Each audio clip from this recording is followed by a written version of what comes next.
اور تھوڑا پیچھے کرنا ہوگا. تھوڑا سا کر دیں گے تو ٹھیک ٹھیک ابھی ٹھیک ہے آپ پیچھے کر دیں تھوڑا. بس بس بس میں نے چھوڑ دیا کرتا ہوں. چلیے نا.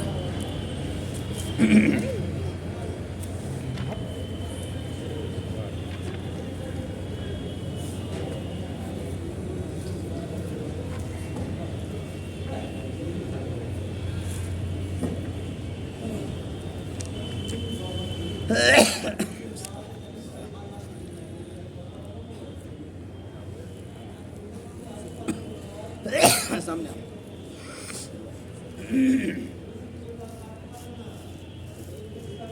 الحمد لله رب العالمين والصلاة والسلام على أشرف الأنبياء والمرسلين نبينا محمد وعلى آله وأصحابه أجمعين. أعوذ بالله من الشيطان الرجيم. بسم الله الرحمن الرحيم. وإذ قلنا للملائكة اسجدوا لآدم فسجدوا إلا إبليس قال أأسجد لمن خلقت طينا قال أريتك هذا الذي كرمت علي لئن أخرتني إلى يوم القيامة لأحتنكن ذريته إلا قليلا قال اذهب فمن تبعك منهم فإن جهنم جزاؤكم جزاء موفورا.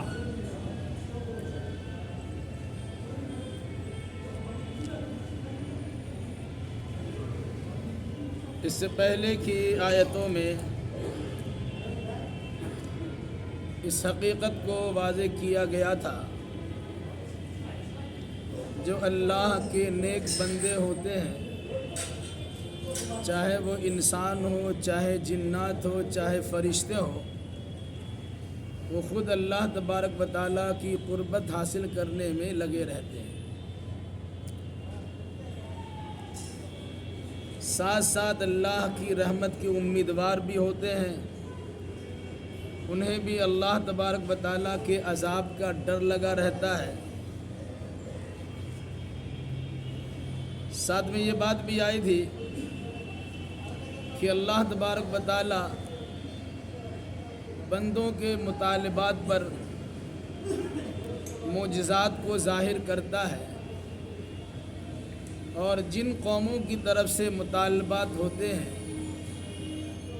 اور ان کے مطالبات پر نشانیاں اور معجزات ظاہر کر دیے جاتے ہیں، اب ان کے پاس صرف دو ہی راستے رہتے ہیں، یا تو مان کر اللہ تبارک و تعالیٰ کی رحمتوں میں داخل ہو جائے، یا ان معجزات کا انکار کر کے اللہ کے عذاب سے دوچار ہو. اس سلسلے میں بطور خاص ایک مثال بھی پیش کی گئی تھی کہ قوم سمود نے حضرت صالح علیہ السلام سے پہاڑ کے ذریعے پہاڑ کے اندر سے اونٹنی پیدا کرنے کی فرمائش کی تھی، تو اللہ تبارک و تعالیٰ نے دے تو دیا، لیکن لوگوں نے اس اونٹنی کی ناقدری کی اور اس کو مار دیا، قتل کر دیا. پھر یہ لوگ اللہ تبارک و تعالیٰ کی جانب سے عذاب سے دوچار کر دیے گئے. پھر یہ بات بھی آئی تھی کہ اللہ کے نبی صلی اللہ علیہ وسلم کو معراج کرایا گیا، جنت و جہنم کا نظارہ بھی کرایا گیا. یہ در حقیقت انسان کے لیے آزمائش کا ذریعہ تھا. جن لوگوں نے امتحان سمجھا اور اسے تسلیم کر لیا، کامیابی سے دوچار ہو گئے، اور جن لوگوں نے انکار کیا وہ ناکام ہو گئے، اللہ کے عذاب کے گرفتار ہو گئے. آگے کی آیتوں میں ملأ اعلیٰ کی گفتگو جو اللہ، آدم، فرشتے اور شیطان یعنی ابلیس کے ساتھ پیش آئے تھے، اس کو ایک مثالی شکل میں بیان کیا گیا. وَإِذْ قُلْنَا لِلْمَلَائِكَةِ اسْجُدُوا لِآدَمَ فَسَجَدُوا إِلَّا إِبْلِيسَ. اس وقت کو یاد کیجئے جب ہم نے فرشتوں سے کہا تھا آدم کے سامنے سجدہ کرو، تو سارے فرشتوں نے سجدہ کر لیا سوائے ابلیس کے. قال اسجد لمن خلقت طینا. ابلیس نے کہا کیا میں اس کا سجدہ کروں جس کو تو نے مٹی سے پیدا کیا ہے؟ ہوا یہ تھا کہ جب اللہ تبارک و تعالیٰ نے آدم علیہ السلام کو بنانا چاہا تو فرشتوں کے سامنے یہ بات رکھی کہ روئے زمین پر اپنا خلیفہ و نائب رکھنا چاہتا ہوں. تو فرشتوں نے کہا تھا کہ روئے زمین پر ایسی قوم کو پیدا کرنے سے کیا فائدہ جہاں وہ ہنگامہ مچائے، فتنہ فساد پھیلائے، خوریزی کرے. اے اللہ تیری تسبیح و تحلیل کے لیے، بزرگی و تقدیس کے لیے ہم تو کافی ہیں. تو اللہ نے کہا تھا انی اعلم ما لا تعلمون، جو میں جانتا ہوں تم نہیں جانتے ہو. اللہ نے آدم علیہ السلام کو پیدا کر دیا. فرشتوں کے لیے باضابطہ ایک امتحان ہوا کہ جس انسان کے بارے میں تم اس قسم کے اظہار خیال کر رہے تھے اس انسان کی پوزیشن دیکھو. اللہ نے آدم علیہ السلام کو کچھ چیزوں کے نام سکھلا دیے جس کا علم فرشتوں کو نہیں دیا تھا. فرشتوں سے کہا اگر تم اپنے دعوے میں سچے ہو ان چیزوں کے نام بتلاؤ. تو فرشتوں نے کہا اللہ ہمیں تو وہی پتہ ہے جتنا تو نے علم دیا ہے. تو اللہ نے آدم علیہ السلام سے کہا آدم ان چیزوں کے نام فرشتوں کو بتلا دو. آدم علیہ السلام نے ان چیزوں کا نام بتلا دیا، جس پر اللہ نے فرشتوں سے کہا یہ آدم تمہارے استاد ٹھہرے، اب ان کی تعظیم و تکریم کرنا تمہارے لیے لازم و ضروری ہے. اس کی صورت یہ ہوگی کہ ان کی تعظیم و تکریم ان کے سامنے سجدہ کر کے بجا لاؤ. جب اللہ نے فرشتوں سے کہا سجدہ کرو آدم کے سامنے تو سارے فرشتوں نے سجدہ کیا، ابلیس نے سجدہ کرنے سے انکار کر دیا. اللہ نے پوچھا کہ تم نے سجدہ کیوں نہیں کیا؟ تو ابلیس نے کہا میں اس سے بہتر ہوں، تو نے مجھے آگ سے بنایا ہے، تو نے اسی مٹی سے بنایا ہے. آگ کی خاصیت ہوتی ہے اونچا اڑنے کی، مٹی کی خاصیت ہوتی ہے نیچا گرنے کی. تو جھکنا میرا کام تو نہیں ہے، میں تو اوپر ہی جاؤں گا. اس پر اللہ تبارک و تعالیٰ نے کہا کہ تم نے تکبر کیا، اپنی بڑائی کا اظہار کیا، اپنی غلطی کو ثابت کرنے کے لیے حجت و دلیل پیش کرنے شروع کر دیے. اس مناسبت سے تمہیں ارادہ درگاہ کیا جاتا ہے تم میری رحمت سے مایوس ہو جاؤ، تم پر نظر کرم نہیں ہوگی، یا تم اللہ تبارک و تعالیٰ کی رحمت سے محروم کر دیے گئے وغیرہ ذالک. اسی واقعے کے قصہ کو قرآن نے یہاں بھی بیان کیا. جب اللہ نے فرشتوں سے کہا سجدہ کر لو آدم کے سامنے تو سارے فرشتوں نے سجدہ کیا، ابلیس نے سجدہ نہیں کیا. ابلیس نے کیا کہا اسجد لمن خلقت طینا، کہ میں اس کے سامنے سجدہ کروں جسے تو نے مٹی سے بنایا ہے. قال ارأيتك هذا الذي كرمت علی. اے اللہ بھلا یہی تو ہے جس کو تو نے مجھ پر فضیلت بخشی ہے، ذرا دیکھیے تو اس کو. لئن اخرتنی الی یوم القیامہ، اگر تو نے ہمیں قیامت کے دن تک مہلت دی، لَأَحْتَنِكَنَّ ذُرِّيَّتَهُ إِلَّا قَلِيلًا، تو میں اس کی ذریت کو، اس کے نسل کو بے خوبن سے اکھاڑ پھینکوں گا، اس کے تھوڑے لوگ بچ جائیں گے. تو اللہ نے کہا کہ قال اذهب فمن تبعك منهم فإن جہنم جزاؤکم جزاء موفورا. اللہ نے کہا ٹھیک ہے تم کو اختیار دیا، قیامت تک کے لیے مہلت بھی دے دی،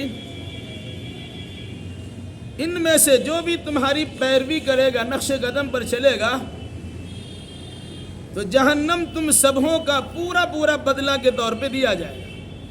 یعنی تم تو جہنم میں جاؤ گے ہی، ان میں سے یعنی آدم علیہ السلام کی نسل و ذریت میں سے جو لوگ بھی تیری بات مان کر تیرے نقش قدم پر چل کر اس قسم کی حرکتیں کرنا شروع کر دیں گے تو جان لو کہ تمہارے ساتھ ساتھ ان کو بھی جہنم میں ڈالا جائے گا اور جہنم ان کا بھرپور بدلہ ہوگا.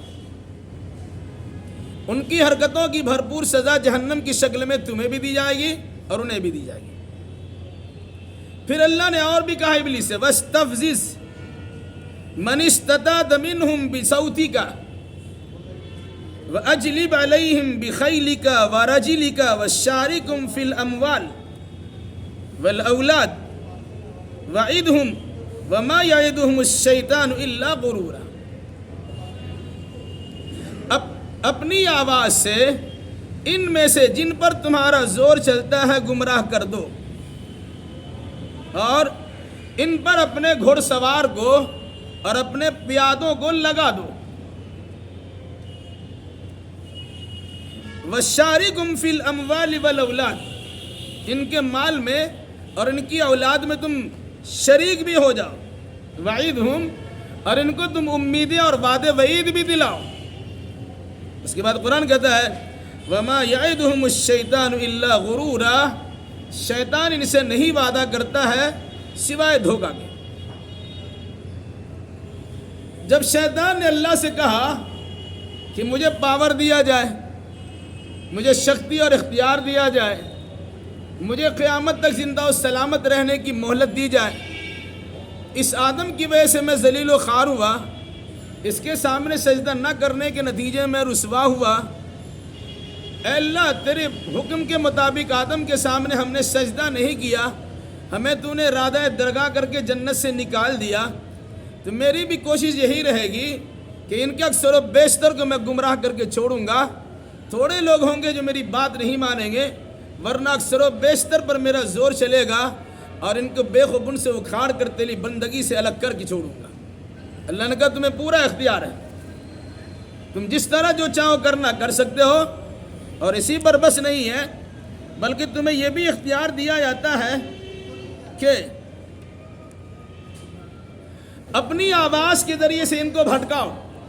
مراد تم اسے گانے سناؤ, الٹی سیدھے کہانیاں سناؤ, اپنی باتوں کے ذریعے سے اسے موہ لو, یا شرکیہ اور کفریہ نظم اس سے پڑھواؤ کہ الٹی سیدھی قوالیاں سنواؤ, یہ محفل سما کی مجلسوں میں سے نچواؤ. یہ تمہارا اختیار ہے, جس طرح چاہو تم اسے گمراہ کرنا, اپنی آواز پر گمراہ کر سکتے ہو. ایک بات.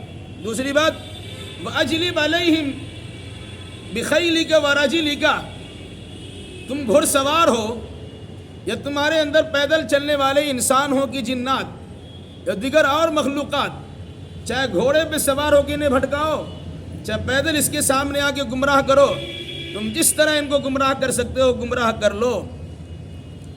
سواریوں میں سے گمراہ کرو, جہاز میں سے گمراہ کرو, سمندری سفر میں کشتیوں میں سے گمراہ کرو, ٹرین بس اور گاڑیوں میں گمراہ کرو, یا کسی طریقے سے گمراہ کرو. پیدل اس کے سامنے پورا فوج بھیج دو, پورے لاؤ لشکر کو بھیج دو, اس طرح گمراہ کرو, یا بڑی شان و شوکت کے ساتھ سواریوں پہ سوار اپنے کنبر قبیلوں کے بھیج کر بنی آدم کو تم گمراہ کرو, تمہارا اختیار ہے. لیکن سنو ایک بات اور بھی, وَشَارِكُمْ فِي الْأَمْوَالِ وَالْأَوْلَادِ تم ان کے مال میں شامل ہو جاؤ, شریک ہو جاؤ, ان کی اولاد میں شریک ہو جاؤ. شیطان کس طرح مال میں شریک ہوتا ہے؟ انسان کماتا ہے اور اسے غیر اللہ اسے حرام کام کا طریقہ سکھلاتا ہے, حلال طریقے سے کمانے کے بجائے حرام طریقہ سکھلاتا ہے. یا مال اس نے صحیح طریقے سے کمایا اسے غلط راستوں میں خرچ کرنا سکھلاتا ہے. اس مال میں شرکت کی شکل یہ ہوتی ہے عیاشیوں کے اڈوں میں یہ مال اڑاتا ہے, یا اس مناسبت سے بخیلی اور کنجوسی کر کے انہیں فقر یاد دلا کر اس کے مال کو اس کے گھر میں جمع کروا دیتا ہے, یا الٹی سیدھی حرکتوں میں خرچ کرا کر اسے فضول خرچ بنا کر شیطان اپنا بھائی بندو بنا لیتا ہے کہ اس طرح تم اس کے مال میں شامل ہو جائے.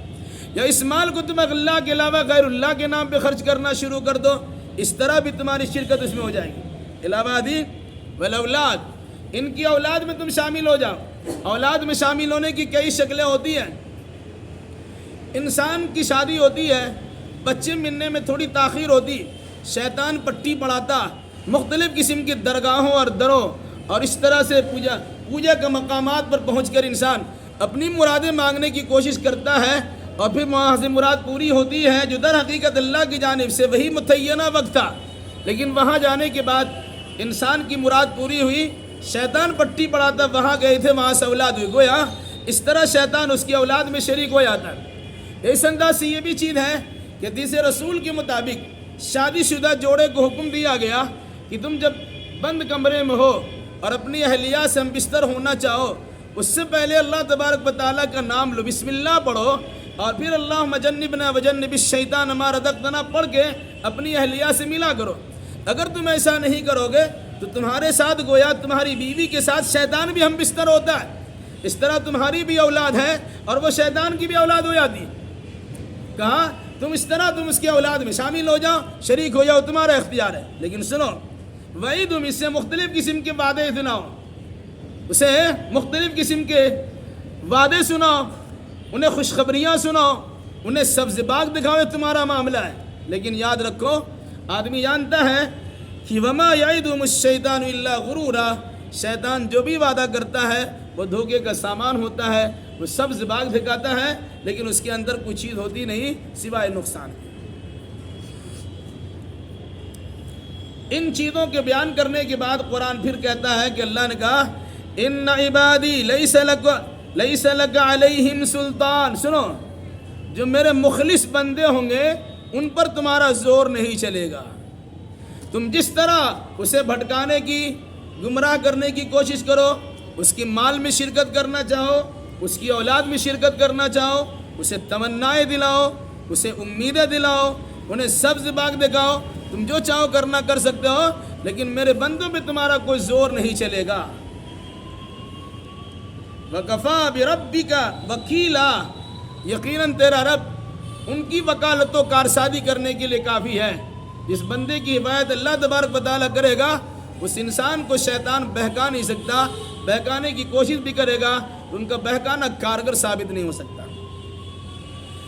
ربکم الذی یزجی لکم الفلک فی البحر لتبتغوا من فضلہ انہ کان بکم رحیما۔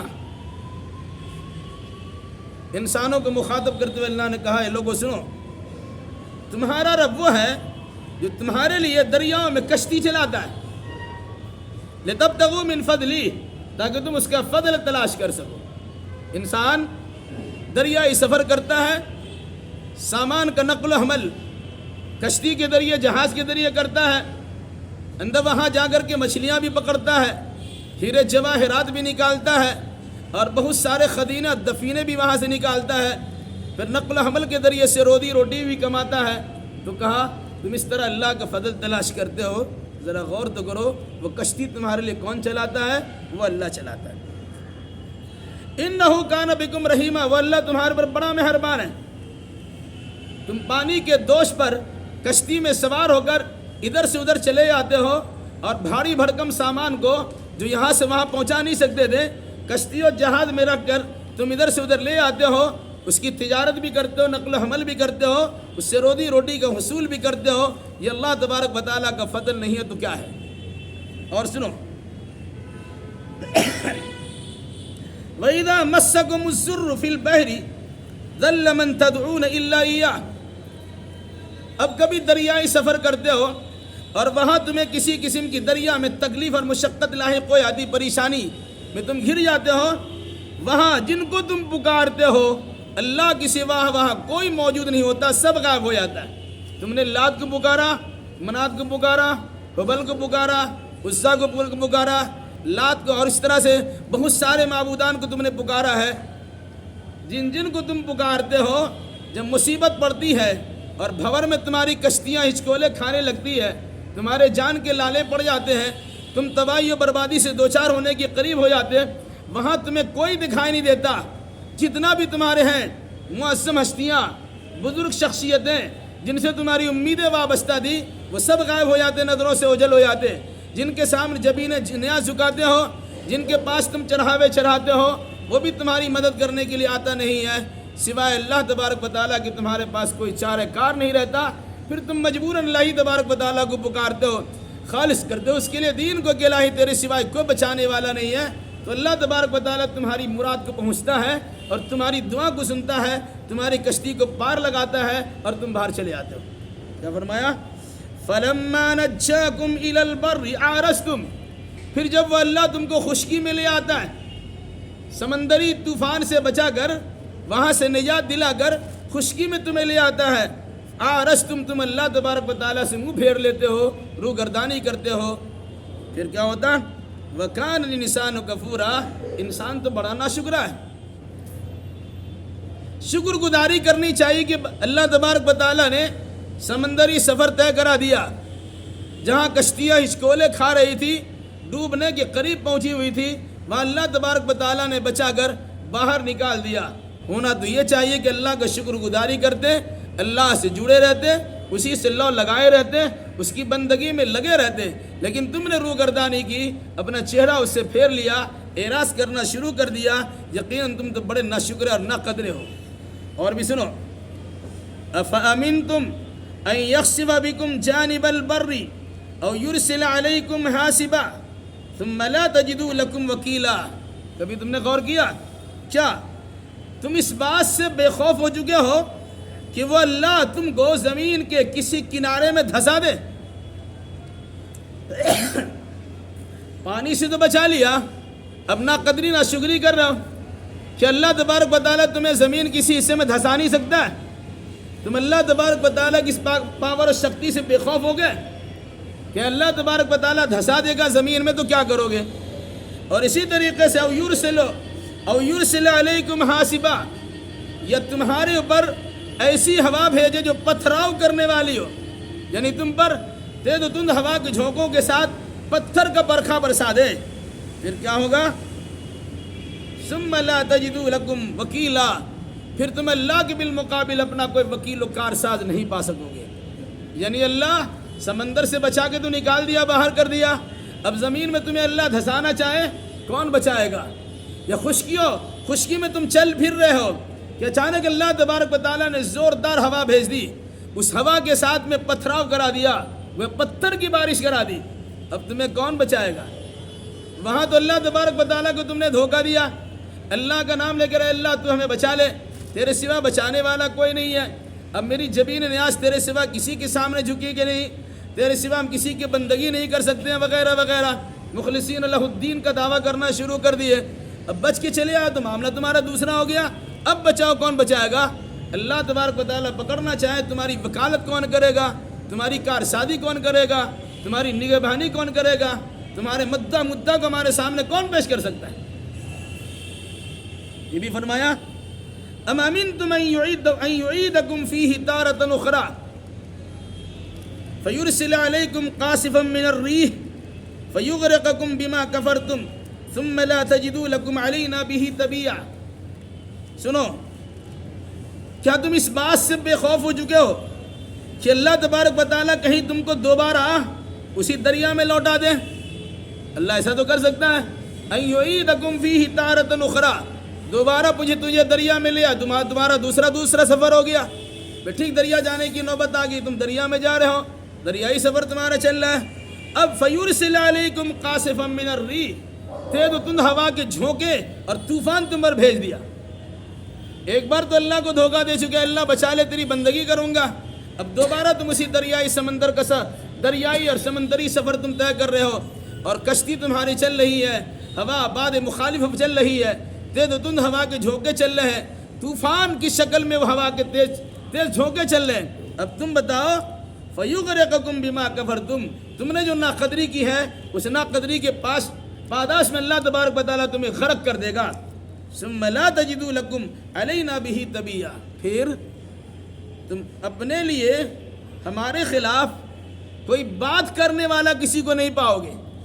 ایسا نہیں ہے کہ تمہارے سلسلے میں سفارش کر دیں کہ اللہ اس کو ڈبا کیوں دیا، میرے پیچھے کرنے کے لیے کوئی نہیں آ سکتا ہے، میرے سامنے کوئی کھڑا نہیں ہو سکتا ہے، تم اپنے لیے اللہ کے مقابلے میں کسی کو تیار نہیں پا سکتے ہو جو تمہارا مقدمہ اللہ کے سامنے پیش کر دے کہ اللہ اسے غرق تم نے کیوں کر دیا، ڈبا کیوں دیا۔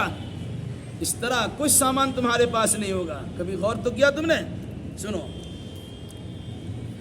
اگر تم نے ایسا کر لیا، اللہ کی نعمتوں کی ناقدری کر دی، اور اللہ تبارک و تعالیٰ نے تمہیں بچایا، تمہیں شکر گزار ہونا چاہیے. تم نے نیک و نعمت کی ناقدری کر دی ہے تو پھر اللہ تبارک و تعالیٰ تمہیں غرقاب بھی کر سکتا ہے، پتھر برسا کے تمہیں تباہ و برباد بھی کر سکتا ہے، تیز و تند ہوا کے جھونکوں سے ادھر سے ادھر پھینکوا بھی سکتا ہے، پانی میں ڈبا سکتا ہے، خشکی میں دھسا سکتا ہے، پتھر کا برکھا برسا سکتا ہے، تمہارے مخالف ہوا کو بھیج کر تمہاری کشتی کو غرقاب کر سکتا ہے. پھر تمہارا مقدمہ لڑنے کے لیے کون ہوگا؟ اللہ کے سامنے سفارش کرنے کے لیے کون تیار ہوگا؟ تمہاری جانب سے اللہ کے سامنے بات کرنے کے لیے کون کھڑا ہوگا؟ ظاہر سی بات ہے کوئی تمہارا تو نہیں آئے گا. اس لیے اگر تم چاہتے ہو کہ اللہ تبارک و تعالیٰ کے عذاب سے بچے رہو تو اللہ کی نعمتوں کا شکریہ ادا کرو اور نعمت کی ناقدری کرنے سے پورے طور سے بچے رہو. وَلَقَدْ كَرَّمْنَا بَنِي آدَمَ وَحَمَلْنَاهُمْ فِي الْبَرِّ وَالْبَحْرِ وَرَزَقْنَاهُمْ مِنَ الطَّيِّبَاتِ وَفَضَّلْنَاهُمْ عَلَى كَثِيرٍ مِّمَّنْ خَلَقْنَا تَفْضِيلًا. اے انسان، تمہیں اللہ تبارک و تعالیٰ نے بڑا معزز بنایا ہے، مکرم بنایا ہے، قابل احترام بنایا ہے. تمہاری پیشانی صرف اللہ کے سامنے جھکنی چاہیے تھی. تم اللہ تبارک و تعالیٰ کے بندے بن کے زندگی گزارتے. کسی غیر کے سامنے تمہاری پیشانی جھکنا نہیں چاہیے، کسی غیر سے تمہیں مرادیں نہیں مانگنی چاہیے، کسی غیر پہ تمہیں بھروسہ نہیں کرنا چاہیے. ولایت ہو، وکالت ہو، کارسازی ہو، یہ سارا اللہ تبارک و تعالیٰ کے اختیار میں اسی سے تمہیں طلب کرنا چاہیے، کیونکہ اللہ نے تمہیں سب سے باعزت بنایا ہے. کیا فرمایا اللہ نے؟ وَلَقَدْ كَرَّمْنَا بَنِي آدَمَ، ہم نے آدم کی اولاد کو سب سے زیادہ باعزت بنایا ہے. وَحَمَلْنَاهُمْ فِي الْبَرِّ وَالْبَحْرِ، پھر ہم نے انہیں سواری کے طور خشکی اور تری کی سواریاں عطا کر کے اس پہ ہمیں سوار کر دیا ہے. کس طرح؟ اللہ نے باعزت بنایا ہے، قابل احترام بنایا ہے، صاحب تکریم بنایا ہے، تعظیم و تکریم کے لائق بنایا ہے. پھر ان کی سفر کو کرانے کے لیے اللہ نے خشکی کی سواری عطا کی ہے، تری کی سواری عطا کی ہے، بلکہ فضاؤں کی تک کی سواری عطا کر دی ہے. کوئی انسان گاڑی سے چلتا ہے، موٹر سائیکل سے چلتا ہے، موٹر بائیک سے چلتا ہے، 4 چکا میں چلتا ہے، ٹرام میں چلتا ہے، بس میں چلتا ہے، ریل گاڑی میں چلتا ہے. یہ خشکی کا معاملہ ہے. دریا سفر کرنے کی باری آئی، نوکا میں انسان چلتا ہے، اسٹیمر میں چلتا ہے، بڑے بڑے جہاز میں چلتا ہے، کئی منزلہ جہاز میں انسان سفر کرتا ہے. اب تو اللہ تبارک و تعالیٰ نے یہ بھی صورت پیدا کر دی ہے کہ انسان فضاؤں میں اڑتا ہے، جہاز ایروپلین کی طرح سفر کرتا ہے. یہ ساری سہولیات اللہ تبارک و تعالیٰ نے دی ہے. خشکی و تری ہو، تمہارے لیے سواری کا بہترین بندوبست کر دیا ہے. ہونا تو یہ چاہیے ان نعمتوں کی حصول یابی پر اللہ کا خصوصی شکریہ ادا کرتے ہیں. اسی پر بس نہیں، وَرَزَقْنَاهُمْ مِنَ الطَّيِّبَاتِ، ہم نے انسان کو بہترین پاکیزہ روزی عطا کی ہے. یاد رکھیے گا، اللہ جو روزی دیتا ہے پاکیزہ دیتا ہے. اگر کسی قسم کی روزی میں آمیزش ہو گئی، وہ اللہ تبارک و تعالیٰ نے اپنی رحمت کا سایہ سے چھین لیا ہے، اور شیطان کے نقش قدم پر چلنے کے نتیجے میں شیطانی وساوس سے دوچار ہونے کی صورت میں تم گناہوں میں لت پت ہو کر حرام کاری کے اندر مبتلا ہو گئے. سنو، وَرَزَقْنَاهُمْ مِنَ الطَّيِّبَاتِ، ہم نے آدم کی اولاد کو بہتر بنایا ہے، باعزت بنایا ہے، خشکی اور تری کی سواریاں بھی عطا کی ہیں، انہیں پاکیزہ روزی بھی دی ہے. ساتھ فرمایا وَفَضَّلْنَاهُمْ عَلَىٰ كَثِيرٍ مِّمَّنْ خَلَقْنَا تَفْضِيلًا، جو مخلوق ہم نے پیدا کیا ہے ان تمام مخلوق میں سے بعض پر ہم نے سے کلی فوقیت عطا کی ہے. یاد رکھیے گا، انسان کو فضیلت جنات پر بھی ہے اور دنیا کی ساری مخلوقات پر بھی ہے. رہا فرشتوں کا معاملہ، تو فرشتوں میں بعض حیثیت سے فضیلت حاصل ہے اور بعض حیثیت سے فرشتوں پر انسان کی فضیلت حاصل ہے. اس طرح اللہ نے فرمایا کہ ہم نے بہت ساری مخلوقات پر تمہیں فضیلت بخشی ہے. اور فضیلت کی شکل وہ بھی ہے کہ فرشتوں کو سے کہا آدم کے سامنے جھکو، کیونکہ آدم کو اللہ تبارک و تعالیٰ نے علم کی دولت سے نوازا تھا. اہل علم کی قدر کرنے کی کوئی اشارہ کیا گیا.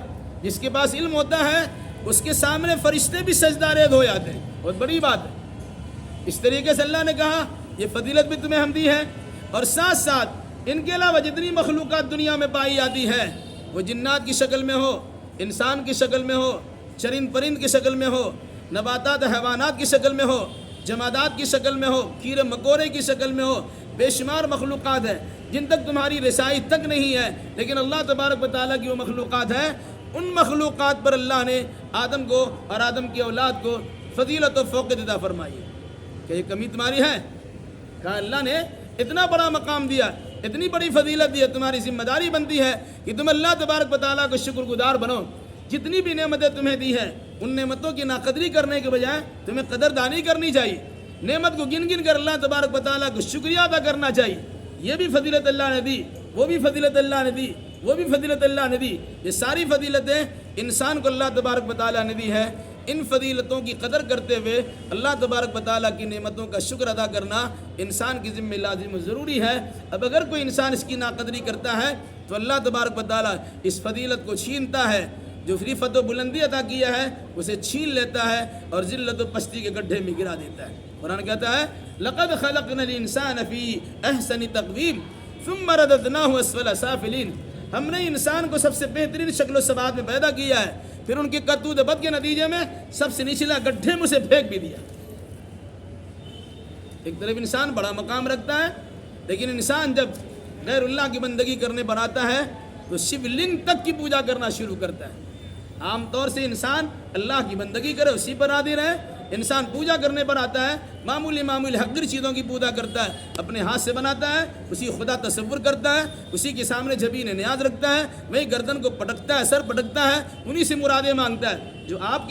جو بننے میں آپ کو خود محتاج ہے وہ آپ کی محتاجی کیسے دور کر سکتے ہیں؟ قرآن نے کہا اپنے مقام منصب کو سمجھو اور اپنی بزرگی اور فضیلت کو جانو، تمہیں اللہ تبارک و تعالیٰ نے باعزت بنایا ہے۔